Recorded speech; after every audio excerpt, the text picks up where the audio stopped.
창세기 32장 21절에서 32절까지의 말씀입니다. 야곱은 에서에게 많은 예물을 보냈습니다. 32장의 그 앞부분에 보면 13절부터 소유 중에서 에서를 위하여 예물을 택하니 암염소 200, 순염소 20, 암양 200, 순양 20, 전나는 낙타 30, 새끼 암소가 그 다음에 암소가 40, 황소가 10, 엄청 많죠. 암나귀가 20, 그 새끼 나귀가 10이라. 때로 나누어서 이제 종들에게 보냅니다. 그리고 이제 밤에 오늘 말씀처럼 야복 강가에서 있다가 밤중에 일어나 식구들을 먼저 보냅니다. 22절에서 밤에 일어나 두 아내 두 여종 11아들 인도에 야복나루를 건너게 하고 24절 홀로 남았다라고 그렇게 말합니다. 야곱이 홀로 남아있는데 어떤 사람이 날이 새도록 야곱과 씨름했다고 성경은 말씀해주고 있습니다. 이것은 하나님께서 사람의 모양으로 나타나신 그러한 장면입니다. 야곱이 홀로 남았을 때 그에게 나타나셨습니다. 이처럼 하나님께서는 종종 하나님의 사람들의 도움, 이 땅에서의 도움, 그리고 위로에서 완전히 벗어났을 때에 그런 자리에서 더욱 분명하게 자신을 나타내 보여주십니다. 야곱은 지금까지 아까 말한 대로 에서에게 보낼 선물을 많이 준비했습니다. 그리고 가족을 두 때로 나누어서 이렇게 준비를 시키고 여러 가지 나름대로 지혜를 짜서 에서에게서 어떻게 하면 피해를 좀 덜 받을까 많은 계획을 세웠습니다. 자, 그런데 하나님께서는 야곱이 홀로 남아있는 상태에서 나타나셔서 그와 씨름했다. 이것은 야곱으로 하여금 자신이 세웠던 모든 계획, 모든 힘들 다 내려놓게 하시는 장치였습니다. 홀로 있게 하시는 것입니다.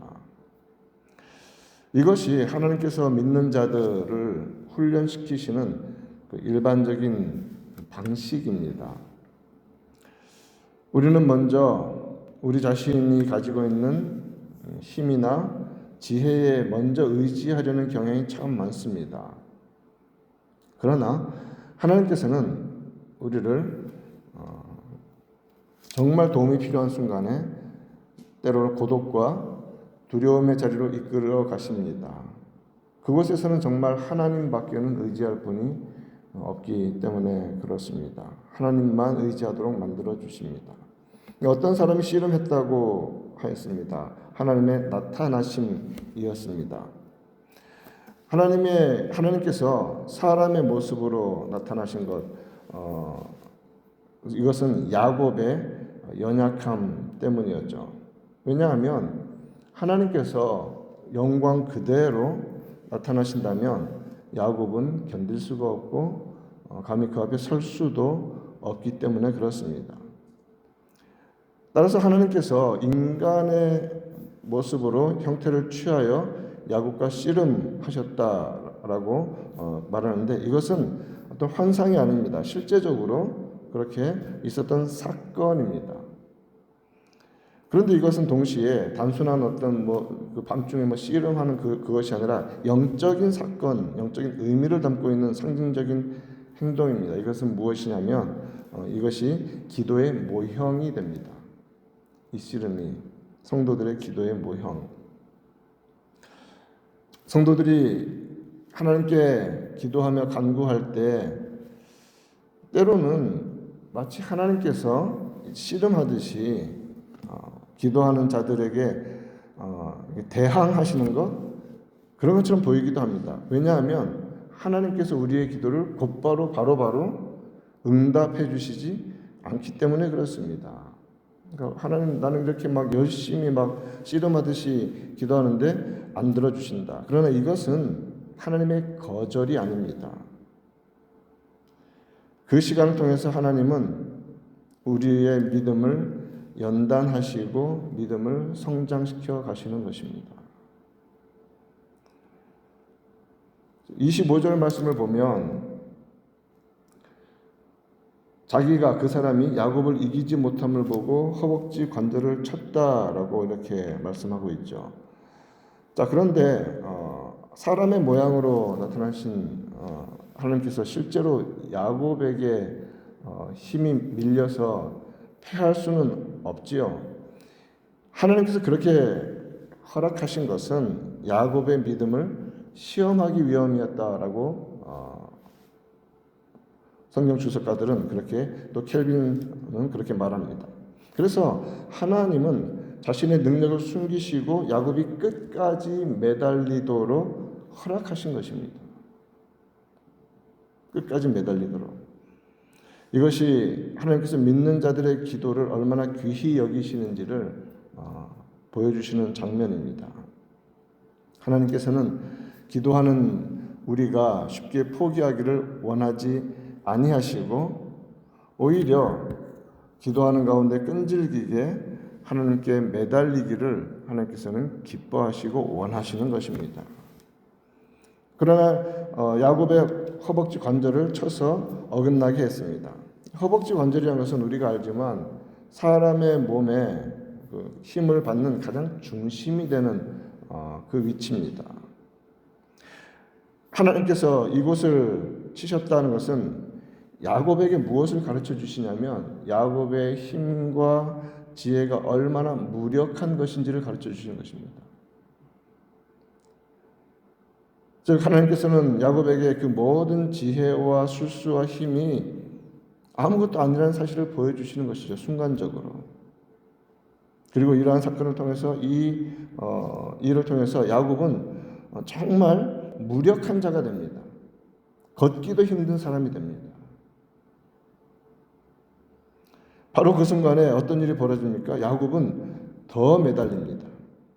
가장 약해졌는데 넘어져서 쓰러져 버려야 되는데 바로 그 순간에 하나님께 더 강하게 매달립니다. 허벅지 관절이 어긋났는데 날이 세려하니까 나로 가게 하라니까 야곱은 붙잡죠. 보내주질 않습니다. 더 꽉 붙잡습니다. 이렇게 더 강하게 매달린 이것이 바로 신앙의 가장 중요한 원리가 됩니다. 기도의 원리이기도 합니다. 우리는 약할 때에 비로소 하나님께 강하게 매달릴 수 있게 된다는 것이죠. 약할 때. 날이 세려하니 나로 가게 하라는 이 사람에게 야곱은 내게 축복하지 아니하면 가게 하지 않겠습니다라고 말합니다. 이 말은 단순한 고집이 아니라 믿음의 표현이죠. 야곱은 이제 자신과 씨름한 분이 하나님이라는 것을 깨닫는 것입니다. 이분을 붙잡아야 된다는 것이죠. 그리고 자기 힘이 완전히 무너진 상태에서 오직 하나님의 축복, 하나님의 은혜만 붙잡는 것입니다.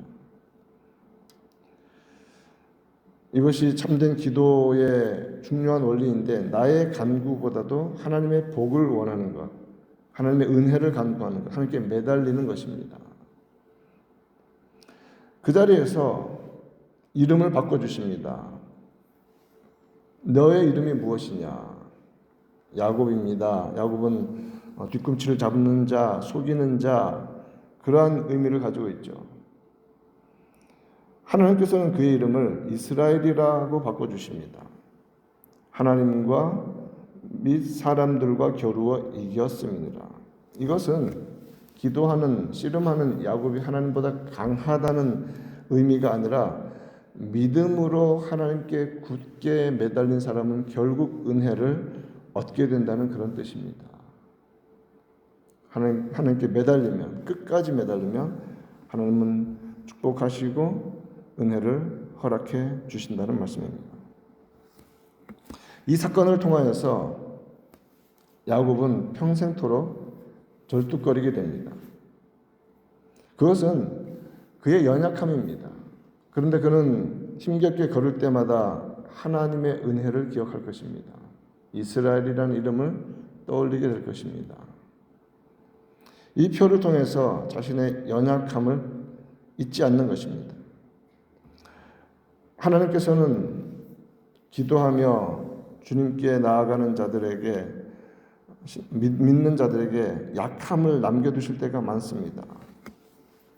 그것을 보면서 약하다고 쓰러지는 것이 아니라 교만해지지 않고 하나님의 은혜만 붙잡도록 하시게 하는 장치가 된다는 것입니다.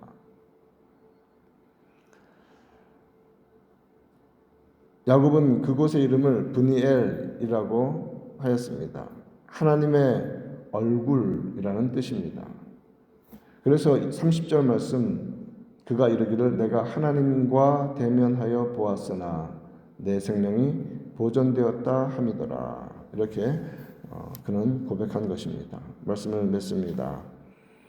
하나님과 대면하여 힘써 기도함으로 연약함 중에 하나님의 풍성한 은혜를 야곱은 입었습니다. 이것이 성도가 이 땅을 살아가는 신앙의 원리입니다. 그래서 야곱은 남을 속이는 자가 아니라 하나님께 간구함으로 은혜를 얻는 자로서 살아가게 된 것이죠. 이러한 삶의 원리를 따라 오늘도 주님 붙잡는 은혜가 있기를 우리 구주 예수님의 이름으로 축원드립니다.